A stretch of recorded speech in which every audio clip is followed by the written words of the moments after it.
વડોદરામાં સ્માર્ટ સિટીના દાવા વચ્ચે લહેરીપુરા ન્યૂ રોડ ઉપર પારાવાર ગંદકી જોવા મળી રહી છે ત્યારે 48 કલાકમાં જો આ સમસ્યાનો ઉકેલ લાવવામાં નહીં આવે તો રહીશો દ્વારા ઉગ્ર આંદોલનની ચીમકી ઉચ્ચારવામાં આવી છે.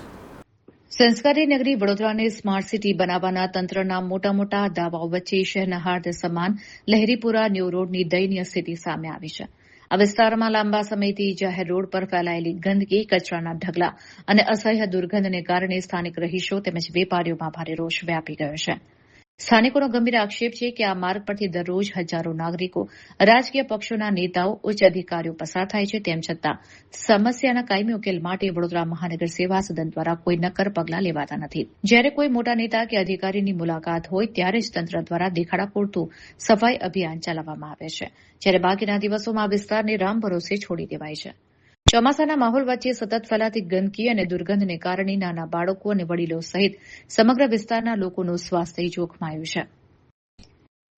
સ્થાનિકોનું કહેવું છે કે કોર્પોરેશનની સ્વચ્છતાની વાતો માત્ર કાગળ પર જ સીમિત છે, જ્યારે વાસ્તવિકતા સદંતર અલગ છે. સમસ્યાથી ત્રસ્ત બનેલા સ્થાનિક રહેવાસીઓએ તંત્રને ખુલ્લી ચેતવણી આપી છે કે જો આગામી 48 કલાકની અંદર ગંદકી અને દુર્ગંધનું કાયમી નિરાકરણ લાવવામાં નહીં આવે તો તેઓ મોરચો કાઢીને પોતાના વિસ્તારના કાઉન્સિલરો અને વડોદરા મહાનગર સેવા સદનની કચેરીનો ઉગ્ર ઘેરાવ કરશે.